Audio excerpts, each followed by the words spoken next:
Okay, hi everyone. I thought I'd do a quick vid about padlock or lock reassembly.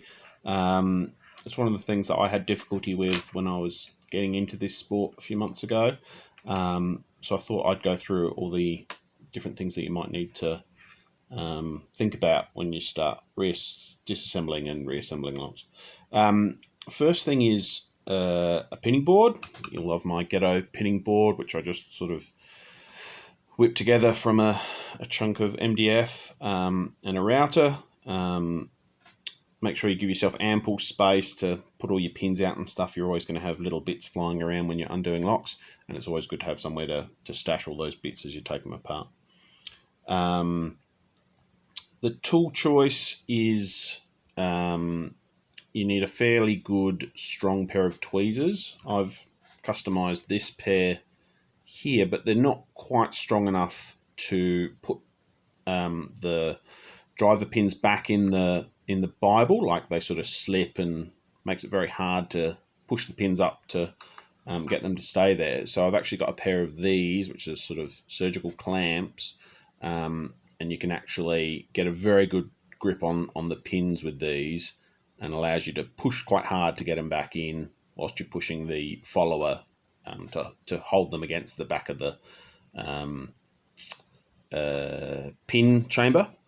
Because the technique is that you pick the pin up, you put the follower right next to the hole, the pin goes in the hole, and then you push the follower so that it jams the pin against the hole. I'll do it with the first one first, and then we'll start at the back just to show you how that's done. Alright, so first thing is spring goes in, and then the pin. So you can see the follower is right next to the hole. Yeah, that's good light. Follower is right next to the hole, and the pin just has to go into the hole, and then you push the follower so that it sort of jams it right next to the hole. You can see there, just get it to focus, I'm actually holding the pin in place. That pin's quite firm in there and it's not going anywhere. But if I backed off on the follower, it would pop out the hole. You can see there, it's coming out. So that's not going anywhere like that. So then you just push down, back off the follower a little bit, and then push it all the way through. And that will keep the pin in the hole whilst you're pinning up the rest of the lock. Alright, so we'll start at the back properly. So in this lock, the springs all fit into the Bible. Some locks, when you take them apart, the springs sort of sit up into the barrel chamber, I guess you call it, barrel hole. But in this one, you can put all the springs in first, and they just sit down so they don't get in the way. If the springs are long, you might find it easier to put them in one by one as you go from the back of the lock to the front. What's going on here? So it's 1 in 1, 1 in 2, 1 in 3, 1 in 4, and then 1 in 5. There we go. Good. Okay, so follower in. Because this is a 6-pin core, but we're only using 5 of them, we're just skipping off that back pin chamber, and we'll just start at the 5th one.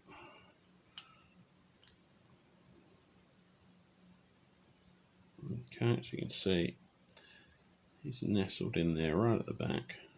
And just push him down, let the follower come forward a tiny bit. Same with 4. Oops. 1, 2, 3, 4.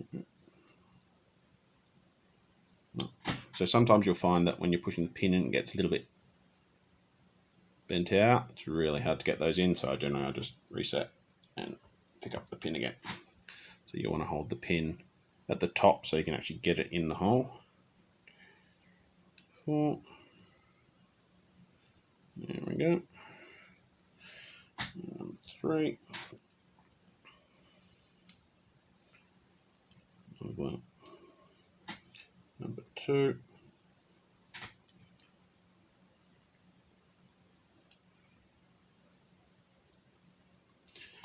And I'll try and get a close-up of me putting the last one in for number 1. There you go, push from the back, then just put your tweezers on top, and whoops, tweezers on top, and push down into the hole. Move the follower back if you've got spools, because it'll get stuck on the lip, and then bring the follower all the way through. So that core now is fully pinned. So then you do, I've got a little bit of security stuff on the back of here. It's just a drill protection in this particular lock. But yeah, I tend to just pin up the key pins and then put the key in to check that you've actually got it in the right order. Because the first few times you disassemble a lock, you will have pins flying everywhere. It's pretty much a guaranteed, so it's always a good idea to do this on a clean surface. Do it in a tray with a lip if you can. Just stop the pins flying off and landing on the floor or on the carpet. With the key pins, make sure that you get the pointy side down. That's the end that goes into the key, this bit here.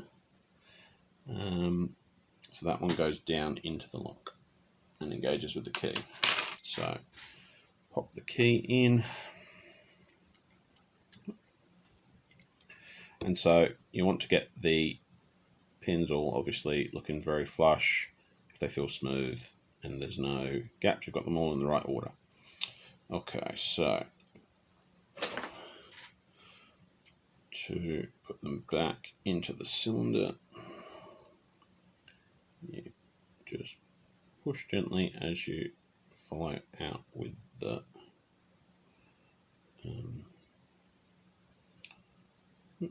cylinder. There we go. Hear the pins clicking into the gaps on the thing. Just do this nice and slow. Whoops, I realised I haven't actually shown that. Let's go back. So reverse. Okay, so as you push the focus, okay, there we are. As you push the core in, you'll notice the follower coming out of the back. There we are. And you just slide the cylinder straight over. Now, on most locks, you'll have to be careful how far you rotate this barrel.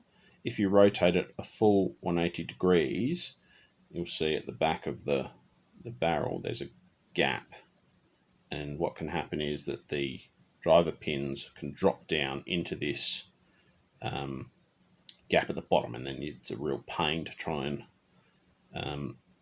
get those back up into the barrel so you can rotate the core. So always be careful never to rotate a core more than about 90 degrees. On some of the more advanced security locks, they'll actually have pins coming in from the sides, and so on those ones you have to be careful not to rotate past those. Okay, so that's back in now. So the core is fairly stable once the pins have ridden back up into the Bible. We'll put the lock actuator plate on. That goes around this way. So this little plate just goes onto the back of the lock. And this is what drives the mechanism inside the padlock. Depending on what type of lock body this cylinder is put in, it'll have a different type of plate, different shape, but generally they look fairly similar.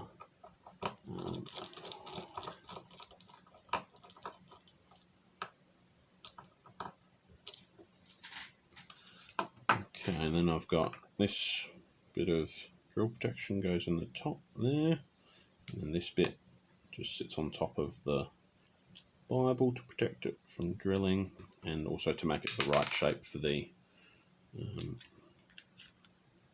cylinder holder. And so then there's usually a retaining screw down in the in the